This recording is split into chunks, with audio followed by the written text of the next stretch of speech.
On the 26th of August, we utilized all available time for reinforcing our positions. The overextended sector assigned to our division offered numerous landing areas for the enemy, and fortunately our heavy weapons were available to provide blocking and cover fire in the event of an attack. During the night of the 28th of August, we shifted to Khordorov on the Dnieper to reinforce a gun company that occupied a strategically important point on the line. This point commanded the heights of the bank on both sides of the river and was occupied by thinly scattered forces. The village was situated along an unpaved road where two balkas converged, and isolated, primitive dwellings lay scattered along the length of the small valley to the river. From the pack position, our view of the river was obstructed by trees, ragged hedges, and rustic clay cottages with thatched roofs and whitewashed walls. A large, prominent stone building served as a central reference point. Prior to our unexpected and unwelcome presence, it had probably served as the village school. Below a steep embankment less than 100 meters from our position, the river flowed sluggishly to points unknown, and on the eastern edge of the village was a tomato farm. From the edge of the embankment, the wide expanse of the river, which curved its way around small groups of islands, was clearly visible, and the eastern shore was thickly covered with a heavy growth of trees and bushes. A shallow island directly opposite us was covered with thick vegetation, effectively concealing all signs of Soviet presence. Our supporting artillery battery, situated on a commanding terrain feature, was entrenched near a tomato kolkhoz, which controlled a splendid view overlooking the enemy-held territory. The locations of enemy troop concentrations could be discerned through the vertical wisps of smoke rising from many cooking fires. Our artillery remained active and engaged in intermittent shelling in attempts to disrupt the enemy supply routes that lay hidden from our view. Otherwise, the front remained quiet. Shortly after our arrival, we sat in front of one of the huts, and I pulled my harmonica from its customary place in an interior pocket of my tunic. As I began playing folk songs, I was quickly surrounded by a motley collection of civilians who appeared before us like shadows from the surrounding cottages. The melody, unshaven and far from home, brought the audience to life, and they clapped and sang their folk song Stenka Rasin. In their bright scarves, the women and girls nodded to the tune. The old men and boys tapped their feet on the Russian clay to the music played from a German harmonica. After an hour, we received word from the commander of the Panzerjäger platoon to spread straw in a former storage facility to use as quarters. Disappointed that we would not be quartered in the scattered rows of huts, we reluctantly obeyed. A large number of us felt as though we had entered a trap, for the building had only one entrance and was located in the center of the village, which offered no clear field of fire in any direction. At the very least, we would have preferred to bivouac in an open area, to which we were accustomed. Our gun remained limbered to the tractor 20 or 30 meters from us beneath a grove of trees, and a sentry was assigned to stand watch near the single door of the barracks. The clear sky brought a cool summer night, and approximately 30 of us settled into the improvised quarters, where we were soon immersed in a deep sleep. Just before dawn, we were startled awake by the sudden detonations of hand grenades near our shelter. A burst from a submachine gun hammered against the wooden rear wall of the storage shelter, and the guard sprang through the door into the darkness of the building. "The Russians are here! The Russians are here!" he screamed.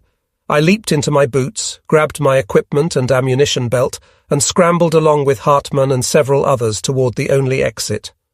True to the discipline of the German Wehrmacht, our first thoughts were to get to the park, and we stumbled toward it through the darkness. I caught a glimpse of a glowing ember arching toward us from the edge of the stream, and immediately recognized the burning fuse of a hand grenade. I instinctively dove behind the tractor, and the grenade detonated harmlessly a second later. The few men who managed to rally in the vicinity of Hartmann's gun at the onset of the surprise attack now opened fire with rifles and machine guns, kneeling behind the tractor or lying prone on the ground. As I pulled 2 grenades from my belt and tossed them in a wide arc over the tractor to the edge of the stream, Hartmann bounced a 3rd grenade farther into the ravine. As we suppressed the enemy fire, the chatter of Russian submachine guns slackened, and we received no more hand grenades from the streambed. In the interim, more men of the platoon had sprinted from the building and attempted to reach our position. From the direction of the wooden bridge, a new firefight raged approximately 100 meters from us. We suddenly caught a glimpse of the platoon leader dashing past us, screaming, "I've been wounded!" and he quickly disappeared into the darkness near the storage shed. Taking advantage of the pause in the firing, we unlimbered the pack and began firing into the heavy undergrowth along the stream, from where we could still discern the twinkling muzzle flashes of the Russian weapons. Bullets striking against the shield of our gun were clearly audible, but with several dozen anti-personnel rounds we managed to suppress their fire, and the Russians broke off any further attacks. It had all taken place in less than 10 minutes. Hartmann and I hastened into the storage shed where the lieutenant was lying with a bullet wound through his thigh. Already being bandaged by a medical orderly, the wound was bleeding profusely, although the orderly reported that no artery had been severed and no broken bone was noticeable. We left the 2 communicators and the lieutenant's driver with him and returned to our platoon. Hartmann assumed command of the platoon and ordered Burkhardt and me to establish contact with the company headquarters in the village. We cautiously stepped onto the bridge and immediately discerned the lifeless form of a Russian lying several meters from us, the silhouette of his body a stark contrast against the pale wood in the bright moonlight. The enemy had apparently broken off their attack and retreated, and within a few minutes we had made our way to the company headquarters located in a farmhouse. The headquarters was filled with wounded, tended by a medical Feldwebel. Here we were told that at the time of the attack on our quarters, the Russians had simultaneously launched an attack against another unit quartered in the east end of the village. We made our report, and to our relief we were immediately dismissed to return to the more familiar surroundings of our platoon. After returning from the company headquarters, we transferred the pack to a more advantageous position about 50 meters from the warehouse. From this location we could cover an area extending from the top of the ravine to the bridge, and would be able to take any further attacks under direct fire. We kept the ravine and the slopes to the right and left of us under close observation, but we detected no further enemy movement and received no further fire. There were reports circulating that the Russian attack had been repulsed and that the lieutenant had received a Heimatschuss. We had just begun to feel secure in our new environment when suddenly, in the growing light of dawn, I observed to our left a small group of Russians pulling a heavy machine gun over a rise behind the schoolhouse. We scrambled to our assigned defensive positions and immediately opened fire on them with armor-piercing and high-explosive rounds, our anti-personnel ammunition having been expended. They dove for cover, leaving several dead and wounded on open ground. We fired into the location where they remained under concealment and into the abandoned schoolhouse to prevent them from establishing a machine gun position. After several shots, we observed several Russians retreating rapidly toward their rear, followed by the rapid hammering of our MG-34. Suddenly, the air directly before us exploded with small arms fire. From a close range, we came under fire from infiltrating Soviets, and the shouts of the Ivans were clearly audible from the cover of the ravine.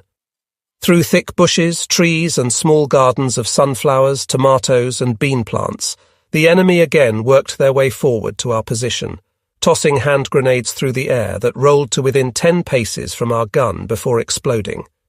We frantically pulled the last case of 37mm ammunition from our tractor as the gun loaders shoveled and kicked a pile of expended shell casings away in an effort to clear the gun area.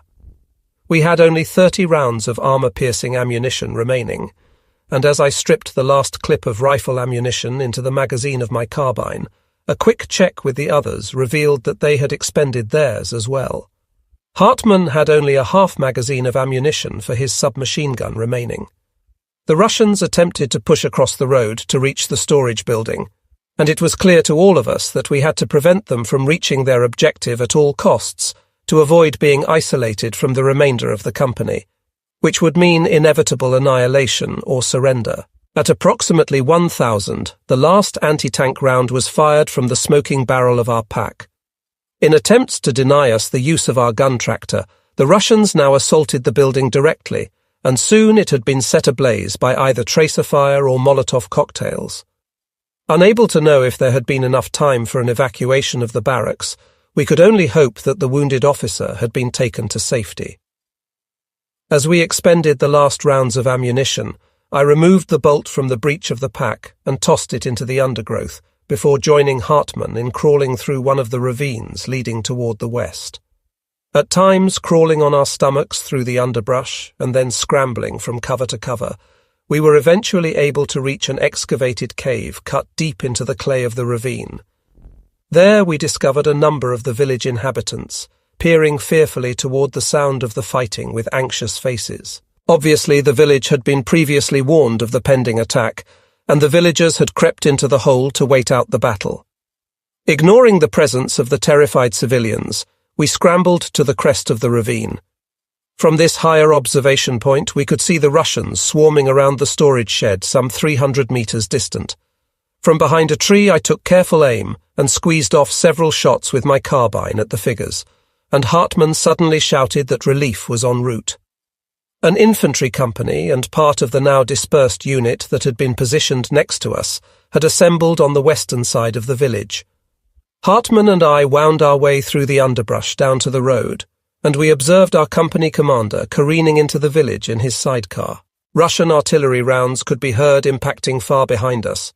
Our own heavy weapons took the embankments of the Dnieper under fire to block a Russian retreat, and our attacking companies pushed forward.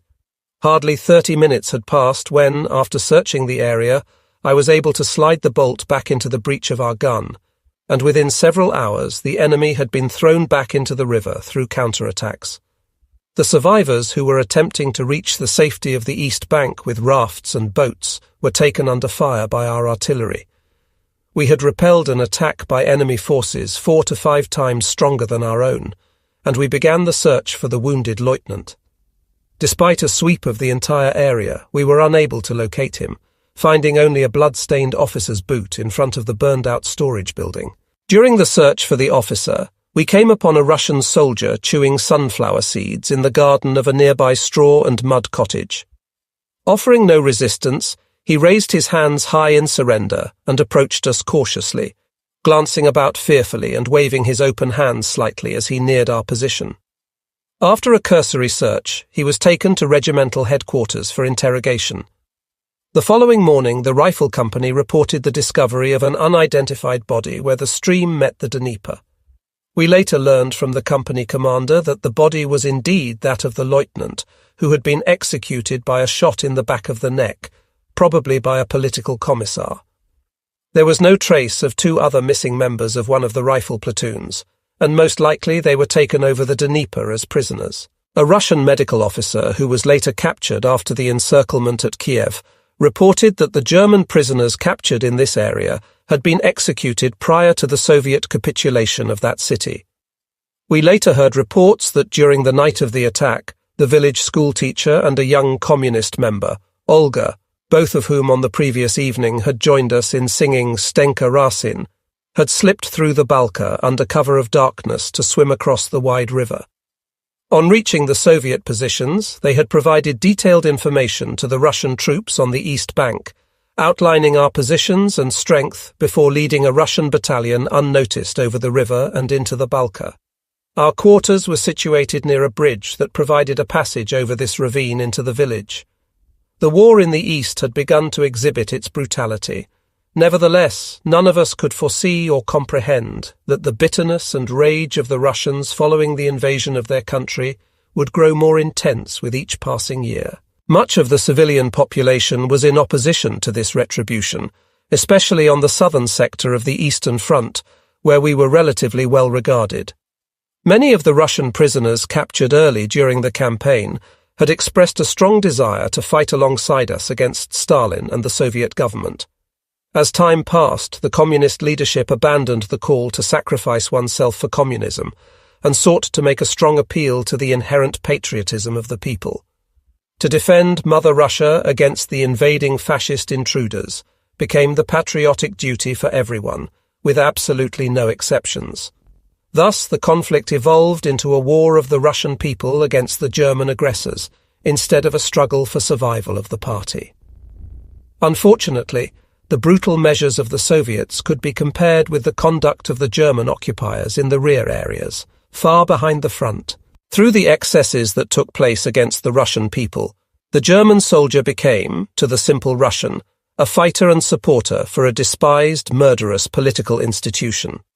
Because of this doctrine, established and mandated in faraway Berlin, countless atrocities were in turn committed on soldiers in the front lines, even though we front soldiers were unaware of the murder of thousands of innocent people through the Sonderkommandos of the system, or of the excesses practiced for the pacification of captured areas by our golden pheasants of the National Socialist Party. The commanders of the divisions on the front, as well as many regiment and battalion-level commanders, were at that time veterans and participants of World War I, who conducted and fought the war with the undeniable fairness instilled in the officers' corps of the Kaiser's army. It must be added that during the entire campaign in the East, I never experienced a single incident when Russian soldiers who had surrendered were not correctly handled, or when captured enemy wounded were not medically treated exactly as our own. During the attack on Kanev, prisoners were simply sent to the rear unguarded, as every available man was desperately needed at the front. However, I maintain the belief that from the masses of prisoners sent to the rear in this manner, many communists and Russian patriots used the opportunity to slip into the undergrowth and eventually make contact with the ever-growing bands of partisans. The well-organized partisan units would become an increasing menace to our rear areas. As the war continued, the people came to trust and support the partisans to a great extent, and they were able to find shelter and protection everywhere. Throughout the first half of September, we continued to defend our positions on the banks of the Dnieper, as the Soviets attempted to regain the West Bank. On the 14th of September, our first units pushed over the river. Following a reconnaissance on the Dnieper island north of Balika, a successful landing was made, and the Soviet defences on the heights of the bank were assaulted. Despite strong enemy resistance, large numbers of prisoners were taken. 2 days later, our company followed the foremost units as reserve and landed on the opposite bank. By exploiting the confusion of enemy forces, we successfully established a deep bridgehead that continued to be built up by more forces being pushed over the river into the breach. The German artillery batteries ceaselessly fired on enemy positions on the opposite bank from Khordorov, and simultaneously a line of fire was laid down to the east of the Dnieper tributary near Balika. By nightfall, the advance units had reached the area of Yashniki. On the 17th of September, the reinforced Infantry Regiment 438 gained further ground against a weak but heavily resisting enemy near Balika and Reshishchev, while attempting to make contact with advance elements of another corps along the Yerkovzy road. The attack objective was reached in the late afternoon, following the elimination of pockets of resistance. We continued to press onward, advancing to the vital main route from Kiev to the area of Yerkovzy, thus severing an important Soviet withdrawal route. During the night, we received little rest as we dug into the hard earth to reinforce our line. We sweated and toiled in the damp air until dawn, as the constant rumbling of motor vehicles and the clattering of armour drifted toward us from the enemy positions. Throughout the day on the 18th of September, we continued to strengthen our positions, although the enemy line had become quiet with little movement detected. As dusk approached, we felt secure in the knowledge that the Soviet forces had withdrawn farther to the east, leaving only a rear guard to slow our advance. The night suddenly exploded with impacting artillery rounds, and along the Rogosov-Pereyaslav road in the northwest area of Yerkovzy, 11 enemy attacks were repulsed between the hours of 10:10 p.m. and 2:50 a.m.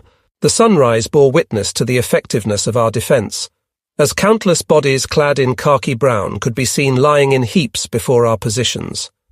Burning vehicles littered the landscape, sending plumes of oily black smoke skyward. We received reports that a number of motorized enemy units had been completely destroyed, and the regimental staff proudly released to us a list of captured equipment: 16 heavy and light MGs, 8 heavy artillery pieces, 9 trucks, 2 medical vehicles, 2 fuel vehicles, and 6 ammunition carriers. 400 prisoners were taken, the number increasing to 800 by the 19th of September. A number of detachments from Infantry Regiment 436, which had been assigned to clear remaining enemy forces from the east bank, had also reached their objectives with only light casualties. During the next few days, we brought in more than 1,000 prisoners while combing the banks of the Dnieper. Convinced that the Soviet Union had lost the war, deserters were stealing boats and crossing the Dnieper in large numbers under cover of darkness in attempts to distance themselves from the Soviet army. The sight of ragged individuals, either alone or in small groups approaching our positions with upraised arms, became commonplace, and our confidence continued to mount that the war would be over before the first frost. On the 23rd of September, our battalion was attacked by Russian infantry in surprising strength. We were able to repel the assault with light casualties, and the enemy was thrown back, leaving some light field guns and many infantry weapons littering the ground before us. We remained in our positions until word was received that the opposite bank of the Dnieper was clear of enemy forces, and that our division was to be pulled out of this sector. With the end of the fighting to the south and southeast of Kiev, the mounting casualties among our own forces were calculated. Each company had suffered an average casualty rate of 15 to 20%, and a rifle company of Infantry Regiment 437 had in the previous 2 months suffered an average of 4 dead, 2 missing, 14 wounded and 2 sick, a total of 22 men. The strength of our anti-tank company prior to operations had been between 100 and 120 men. The equipment and weapons remained in relatively good condition, and the importance of properly maintaining all military property, as was constantly drilled into us during our basic training, had produced results. The official lines of supply and material between the troops and company headquarters became very informal as the troops learned to live from the land and from captured enemy resources. With the beginning of the rain and mud season, the frontline units quickly learned that the native Russian pony carts were more reliable than the heavy horse-drawn wagons of our own army, which were designed for paved roads. The Russian pannier wagons were used in ever-increasing numbers from captured equipment, or, contrary to strict regulations, occasionally requisitioned from the civilians without authorization. Our 14th Panzerjäger Company had lost 2 Chenilette prime movers to land mines, and others suffered damage to and wear on motors and tracks. Despite the efforts of our engineers, spare parts became unobtainable, although we searched a distance of up to 100 kilometers throughout the Army and Corps rear areas. The troops had become masters at fending for themselves. From the end of August and the beginning of September, the company attempted to make captured trucks usable. From the vast quantities of captured enemy material left behind by the retreating enemy, especially in the battlefield area of Kanev, our troops were able to assemble a large quantity of serviceable vehicles. The company commander brought in an entire fuel truck, which greatly augmented our inventory of black or unofficial fuel supplies. The Russians possessed large numbers of robust Ford heavy trucks, as well as those of Cis manufacture. Those 2 types seemed to make up the entire inventory of trucks possessed by the enemy, and we always chose the American-manufactured Ford whenever possible, as many replacement parts seemed to be always available. Due to this method of salvage and use, our army appeared to consist of vehicles of every type and description from half of Europe, sometimes making it impossible to obtain even the most simple replacement parts. We found ourselves growing envious of the uncomplicated Russian supply system. Although their inventory of weapons and equipment might not have been as varied or as specialized as our own, what they did have was reliable and could be logistically supported almost anywhere. As in all armies, one of the main topics of discussion was the quality and availability of food. Our company field kitchen was able to work wonders as long as the lines of supply were capable of delivering essential items. During one of my visits to the field kitchen, the company cook proudly showed me a cave where hundreds of sausages and smoked meats hung from long poles. I presented the cook with a number of captured Soviet medals and pistols as gifts for the kitchen personnel, and thereafter we were always guaranteed something more substantial than simply what the official system could provide for us.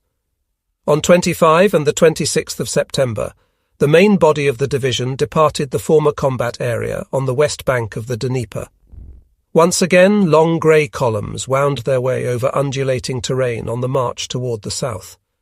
The enemy forces, which had opposed us with tenacity in the previous weeks, had seemingly evaporated before our advance. Throughout the month of October, the division advanced through a Ukraine bedecked with the splendors of fall. The crops had been harvested. Tall haystacks and threshing machines dotted the landscape, creating a picture reminiscent of America. We marched in the direction of Kremenchug, which conveyed to us the message that the city of Odessa on the Black Sea was still under siege. Rumours raced throughout the ranks that we and Romanian units had been assigned to capture it. On the 17th of October, we learned that Odessa had fallen. The division wheeled toward the southeast and was assigned the objective of Nikolaev. While en route, we passed through an area of ethnic German settlements that had been established under the direction of Catherine the Great of Russia some 200 years ago. And here we clearly recognized places named after Karlsruhe, Worms, Speyer, Hellenental, and other cities from our homeland. We encountered only women, children, and a few old men, as the Soviets had deported all men of military age. In a simple but clean and strongly built stone house, I located living quarters with a bedroom that could have been seen somewhere in the Pfalz 200 years ago. A wide wooden bed covered with colourful pillows and topped with a large canopy stood inside. The farm women were speaking a dialect that is similar to what one hears in the Pfalz today. Helping ourselves to fresh milk and white bread, we made ourselves totally at ease in these surroundings. Several days later, we crossed the River Bug on a winding pontoon bridge that strained against the current and entered the harbour city of Nikolaev. Together with the company commander and some other men, I had the opportunity to see half-completed armoured cruisers of about 1,000 tons lying in the dry docks. The march continued toward our new objective of Cherson. On the 25th of October, we again crossed the mighty Dnieper, whose waters had drained us of sweat and blood some 100 kilometres farther to the north. It was clear that the Southern Army elements had advanced ahead along the Sea of Azov and were now proceeding toward Rostov, and that we were to link up with them as reinforcement. We soon found ourselves approaching the western outskirts of a forbidding, desolate area known as the Nogai Steppe. After heavy fighting from 26th to the 28th of October, the divisions of the 11th Army had broken through the narrow corridor of Perekop and had thus cleared the way for us to advance into the Crimean Peninsula. As part of Oberkommando des Heeres Reserve, the 132nd Infantry Division became assigned to von Manstein's army. In breaking through the narrow corridor, it had been possible to employ only limited forces. However, it was now necessary to reinforce the army for a further push into and occupation of the peninsula. As we advanced over the graves of the Tatars, the ancient protectors of the Crimea from northern invaders, we entered a new battlefield.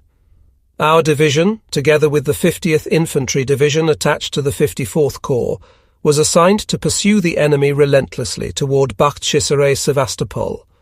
It was also necessary simultaneously to sever the road to Sevastopol, the forward elements of the motorized units assembled in preparation for the attack. On the 31st of October, the enemy exhibited signs of full retreat. The advance elements thrust rapidly toward the south in long columns, leaving the horse-drawn units to advance more slowly toward the front. At Kara Namak, the horses of both an entire infantry and artillery regiment were compelled to drink from a single well, other water sources having been poisoned by the retreating Soviets. The vast numbers of wagons and livestock clustered together left an impression of another time, of invading armies from another century sweeping across the steppe. Our growing sensation of becoming further isolated from the Western world shadowed us into the Crimea. We experienced a severe shortage of water, and the few deeply dug wells and cisterns not poisoned by the retreating enemy contained brackish water that varied from bad tasting to undrinkable. The horses and soldiers had developed an unquenchable thirst as they laboured in the tormenting heat, and the shortage of water for the horses became so critical that even the strongest and most healthy had to be rotated in the harness often. The company mess attempted to make coffee from the brackish water, and sweetening it with saccharin resulted in a horrible-tasting broth that could be consumed only with the greatest amount of willpower. The range of march for the rifle companies and horse-drawn units now averaged 50 to 60 kilometers per day. The motorized reconnaissance and Panzerjäger units were able to make much better time and quickly reached the Alma Valley. Running through the Crimean Peninsula in an easterly direction toward the Black Sea are three large valley ranges: the Alma, Kacha, and Belbek. The northern part of the peninsula is a vast salt steppe. Long basins for salt production were located here, where the water from the Sivash could be easily evaporated, leaving precious salt lining the basins, which was rare and difficult to obtain in many other regions of Russia. During our advance through the Ukraine, we had noted how salt was used as a source of trade among the inhabitants, and it was more valued here than in our own homeland. Demonstrating to us the high value placed on this precious commodity, peasant women presented us with platters of salt and bread, as an offering of welcome as we passed through villages. The central Crimea is a flat, nearly treeless plain that nevertheless is fertile and well tended. Here, as throughout the entire Soviet Empire, the farms had been placed under control of the collectives, the kolkhoz establishment. In the winter months, snow and ice storms sweep over the region from the eastern Ukraine. The Yaila Mountains lie in the south. They rise steeply from the level center to a height of 2,000 meters, and then fall sharply into the Black Sea on the southern coast. These mountains are thickly wooded, and the valleys running to the north bear heavy vegetation. Fruit plantations are seen here, along with the picturesque villages of the Tartars. We soon advanced to a battlefield whose name was destined to haunt us for many months: Sevastopol. We closed upon its north and northeastern fortresses during the next few days. During the first days of November, we experienced little enemy contact. However, the advanced artillery batteries continued to lay a line of fire on our exposed west flank. On the 2nd of November, detachments from infantry regiments 436 and 437 departed the assembly area in the settlement of Chanishkoy, and soon met strong resistance in the early morning hours. Despite enemy pressure from the left, we advanced in the direction of Adshi Bulat and pushed through the enemy defences to open the advance route. With the gathering of darkness, the strong enemy pressure on our left flank became more apparent, and the enemy concentrations were dispersed only by heavy artillery fire.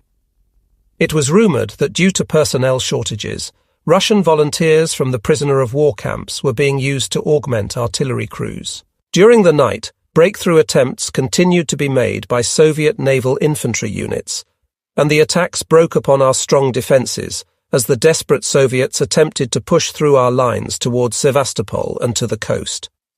In order to protect the open west flank and to silence an enemy shore battery on the Black Sea coast that hindered the advance of the division, units from Infantry Regiment 438 assaulted toward the west and southwest. A small advance unit later was able to reach a decoy position of this battery, where they found wooden artillery barrels pointing menacingly but impotently toward the sky. The Russians were able to conceal the true position of the heavy battery, which was located farther south near Nikolaev. With the onset of darkness, we were successful in taking the outer-lying positions of the coastal guns after fierce fighting. An enemy ship operating on the Black Sea was observed, and our pack took it under fire. During the night, the enemy forces abandoned the coastal battery, and the surviving naval units were evacuated from the peninsula in boats, to be taken on board the large Soviet ships lying off the coast. Lieutenant Deal from 2nd Battalion, Infantry Regiment 438, along with 20 other comrades, met a soldier's death during this operation. It became obvious to us that the Russians held absolute control of the Black Sea, as Soviet warships could be seen silhouetted against the horizon as they cruised freely beyond the reach of our guns. During the previous day's fighting, the Russian Air Force had been seen in enormous numbers. However, Mulder's fighter wing soon swept the sky clear of enemy planes.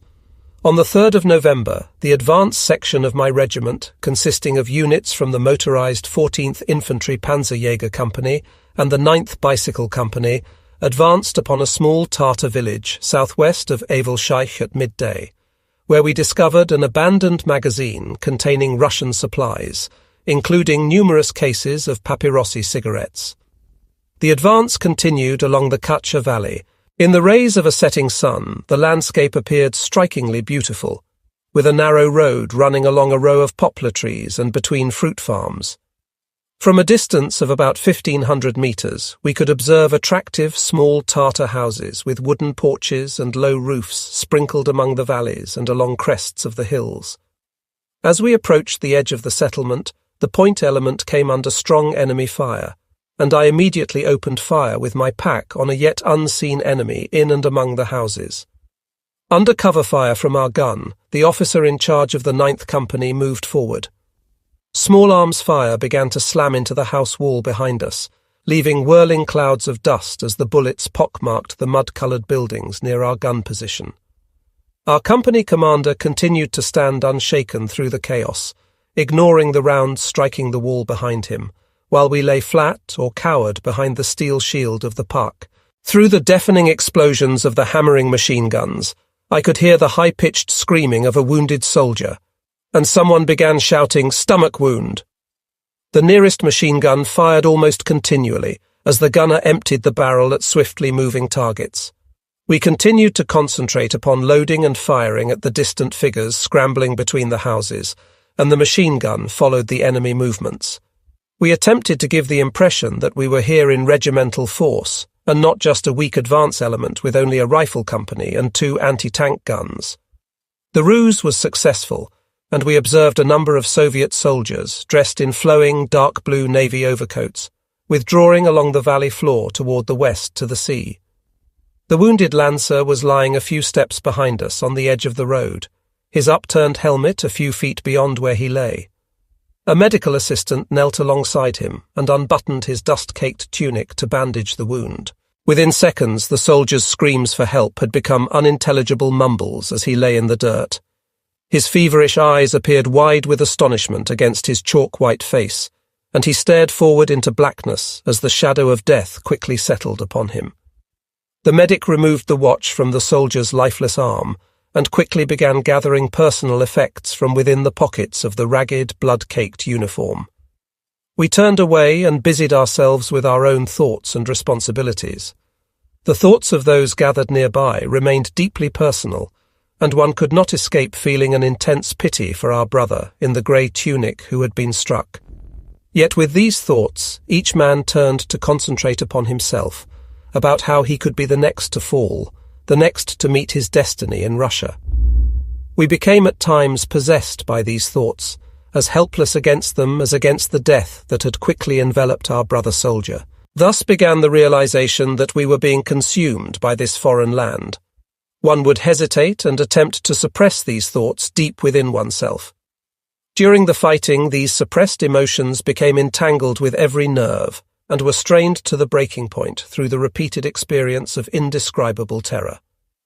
The cure for the turmoil within oneself was offered to us only in forms of action, in helping the wounded in every way possible, or in the wielding of weapons and equipment of war, the firing on the enemy.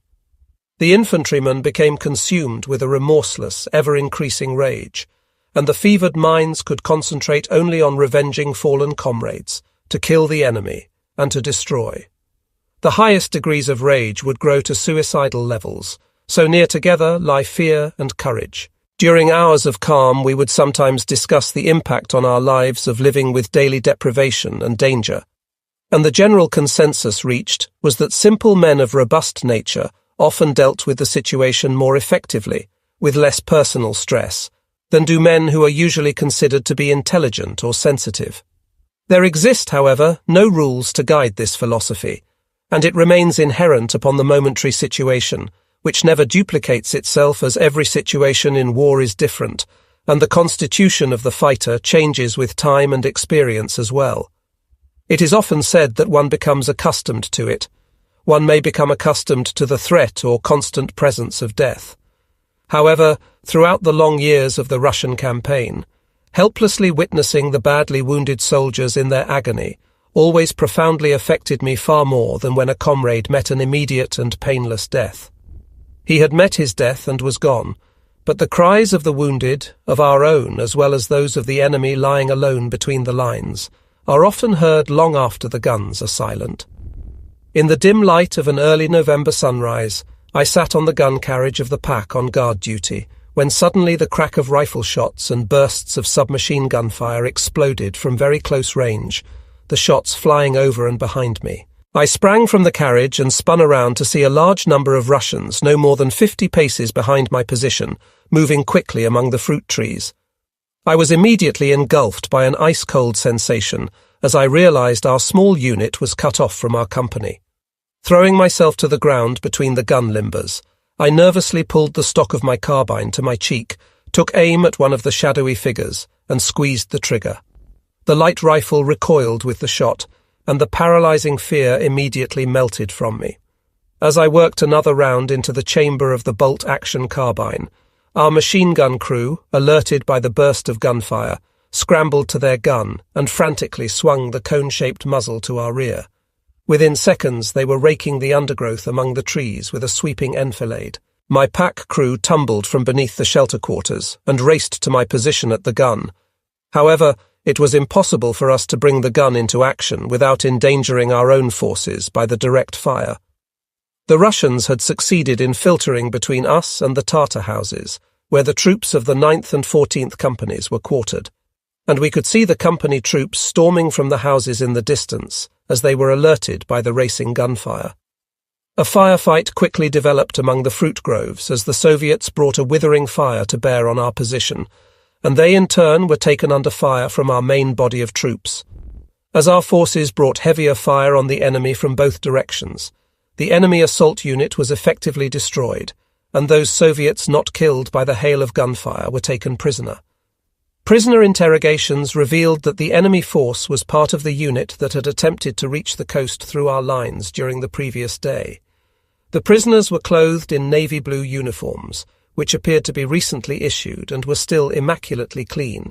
The prisoners stated that they were members of an elite naval infantry unit, and we were impressed by the enormous amount of firepower that had been produced by such a small group of men. All were equipped with semi-automatic rifles or short-barreled submachine guns that were capable of firing 72 rounds from drum magazines. I took one of the submachine guns and several drum magazines from one of the prisoners for my own use, as I no longer placed much faith in the slow-firing 98 carbine for close combat. I felt more confident equipped with the high-capacity automatic weapon, and it was to remain with me for many months. Along a narrow road, an ancient stone wall bordered by a vegetable garden ran between the scattered dwellings, and we knocked stones from the wall to create firing apertures facing our front. Behind our position, we constructed a barricade from the loose stones, as protection from enemy mortar and artillery fire directed on our line. In our sector, we remained fortunate, as the high-explosive rounds continued to impact at a distance behind us. As we laboured to reinforce our fire position, we were again interrupted by an enemy counterattack. The Soviet naval infantry had crept through the thick undergrowth among the trees to within close range of us, and suddenly silent figures clothed in blue-black rose before us like fleeting shadows in the dawn. The machine gun again exploded into action, accompanied by the barking of our mortars farther behind our line, followed seconds later by the impacting rounds tossing clouds of earth skyward, some 150 paces from our position. The enemy advance ground to a halt, and they again evaporated into the undergrowth, leaving their dead and dying behind.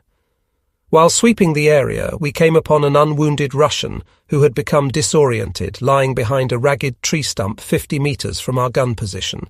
With "Stoi, ruki vverk" and "Idi suda," "Halt, hands up and come here," I ordered him to advance toward our position. He stumbled forward with his hands held high, a good-natured grin on his face. We removed 2 hand grenades and a full drum of ammunition from his belt, and a messenger escorted him to our company headquarters. The ever-present, harassing mortar fire continued to haunt our daily lives, with sporadic explosions erupting within our lines without warning.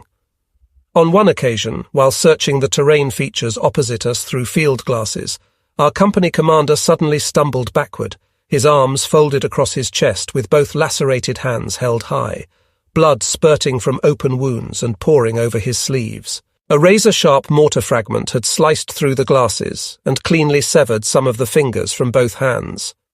Other than the injuries to his hands, he escaped unhurt, and his communicator accompanied him to the field hospital. On the 5th of November, the division was assigned to take the Belbek Valley near Duvankoy, Gadshikoy, and Beyuk Otarkoy. The objective was reached that evening, and the assaults that followed during the next 2 days took the form of an arrow-shaped advance that captured a large expanse of outer defences and field positions to the northeast of Fortress Sevastopol. The heights near Mekensia, the town itself, and the commanding terrain feature identified as Hill 363.5 were captured and held through heavy fighting. On the late afternoon of the 7th of November, the regiment ordered our guns to be emplaced on the defence line on the western perimeter of Mekensia. Shortly thereafter, one of the company packs destroyed an enemy tank during a Soviet counterattack. Our tractor bounced over the rough-cut road en route to our new destination, the western range of the Yaila Mountains. The high plateau lying before us was thick with forests and undergrowth, and as we observed them from a distance, the gently rising hills and shallow valleys from where we had just advanced gave the appearance of a smooth green and brown carpet. We were provided with a splendid view of the fields surrounding Bakhchisaray, and the rugged white limestone cliffs to the south were bathed in a soft pink glow against the setting sun. It depicted a serene environment. However, the sound of war resounded from our batteries on the heights, and in return enemy shells burst sharply on the plateau of Mekensia. About 20 paces from the trail, we came upon a massive concrete embrasure from which protruded the muzzle of a Soviet rapid-fire cannon, its steel glacis plate rising abruptly in the evening sky. Having only been recently abandoned, it was clearly one of the guns that had caused us such misery as it fired upon us days earlier from these commanding heights. Heavy artillery fire soon began bursting on the cliffs, and we sought protection from the white-hot shell fragments in the abandoned bunker. The design of the huge gun was similar to that of our own 88mm flak, although on a larger scale, and on the heavy breech technical information as well as the caliber and year of manufacture, 1938, were deeply stamped in English. We surmised that it must have been manufactured for use as an English or American naval gun. Moments after we had ducked into the bunker, Hartmann drew our attention to our munitions carrier slowly climbing the steep rise behind us, and we prepared for its arrival. Without warning, at a distance of 200 meters, the triple-axle Ford suddenly exploded in raging flames, a plume of black smoke spiraling skyward. The heavy load of ammunition began to detonate with sharp explosions, sending hot shrapnel and intact projectiles raining down on us. The vehicle, obviously having taken a direct hit from a hidden gun that struck the unprotected fuel tank, continued to shower the area with sparks and jagged metal for several hours. After the eruptions subsided, we cautiously approached the vehicle, and eventually the flames died enough to enable us to pull the crumpled and singed corpse of the dead driver from the burning truck. Again with the setting sun came rain. Under dripping shelter quarters hanging from weary shoulders, the gun crews shovelled and hacked a grave into the stony ground for their dead Gefreiter. The shallow grave was dug in silence, each member lost in those private thoughts that inevitably haunted us when we lost one of our own. The men tightly gripping the slippery entrenching tools, the shallow grave was dug, the identity tag was removed from the corpse, and his scorched remains were laid to rest, wrapped tightly in a rubberized gas sheet. We shovelled earth on the grave and placed his worn and battered helmet on the mound covering him. It was again difficult to imagine that his journey through life had come to an end, leaving only a steel helmet and a tiny mound of earth on a Crimean hillside. The rain intensified, washing the soil from the crumbling stones we had piled on his grave. In the darkness they gleamed chalk white, reflecting the light from flares bursting and floating in the distance over Mekensia. The cold rain fell throughout the night, running from helmet's rim into our collars as we muscled the gun through the thick clay into a defensive position.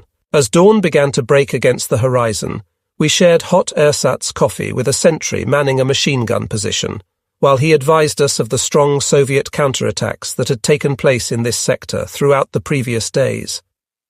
Motivated by his story, we again tore into the earth, digging deeper and piling stones around our gun for protection from the shell splinters. Suddenly and silently, from out of the darkness, poured waves of enemy soldiers. Elite troops of the Soviet naval infantry massed toward us, their ranks reinforced with work brigades drafted from the Sevastopol docks and factories. They assaulted our positions from the thick underbrush before Mackenzie, pouring toward us in dark waves, hoarse shouts of "Hurrah!" erupting from the oncoming line. Springing to our weapons, we as the attackers had become defenders, and we prepared to defend our positions, step by step, as bitterly as the Russians had done on these same heights several days previously. We opened fire with high explosives point-blank into the rows of attackers. The roar of battle smothered the cries of the Soviets. The frantic loading of our weapons concealed the terror that had enveloped our ranks.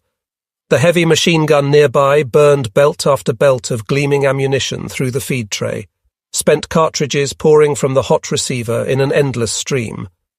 Detonating mortar rounds erupted on the stony ground 50 meters before our defenses, as our mortar teams behind us attempted to stem the advancing waves falling on us. Slowly the assault broke against our lines. The open ground before us was littered with the dark forms of the dead and dying. Only the cries of the wounded could be heard through the ringing in our ears, caused by the firing of hundreds of weapons in close proximity.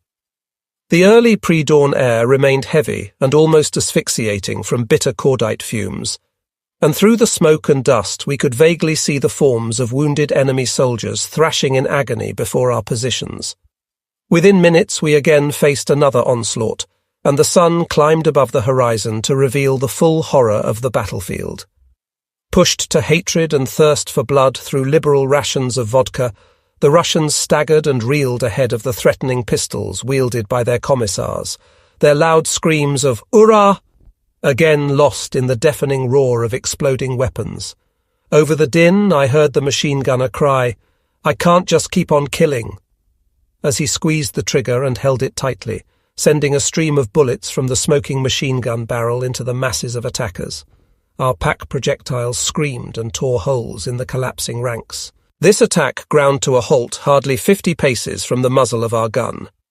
We were positioned on a critical height strategically located near Mackenzie, and the Red Army was fully aware that if we were permitted to push through to Severnaya Bay, their lifeline would be severed. Thus, in immeasurable numbers and multiple assault waves, spurred on by threats, coercion, and patriotic appeals from political commissars, the Russians threw themselves against us in charging ranks. Motivated by abundant amounts of vodka and facing the angry muzzle of a commissar's pistol for any sign of hesitation, they threw themselves against us again and again. By afternoon we hardly remained conscious as we staggered through air thick with cordite fumes, ears ringing, bodies overcome and exhausted by the exertion and terror of battle. We stumbled weakly over our own legs as we attempted to clear the debris from our gun position. The machine gunners could no longer straighten the fingers of their right hands. The mortar crews could hardly lift their arms from exhaustion. Machine gun barrels, rapidly changed during short pauses between attacks, lay on the ground in dull grey-white piles. Expended shell casings formed glittering heaps and were scattered everywhere underfoot. A heavy silence had fallen on our line. The machine gunner and loader lay collapsed with exhaustion over their gun, staring blankly into the void from where the waves of attackers had come. The pack crew had thrown themselves on the ground, still unable to comprehend the horror of the attack. Behind our lines, the sharp clanging of entrenching tools could be faintly heard, as the ringing through our fevered minds slowly subsided.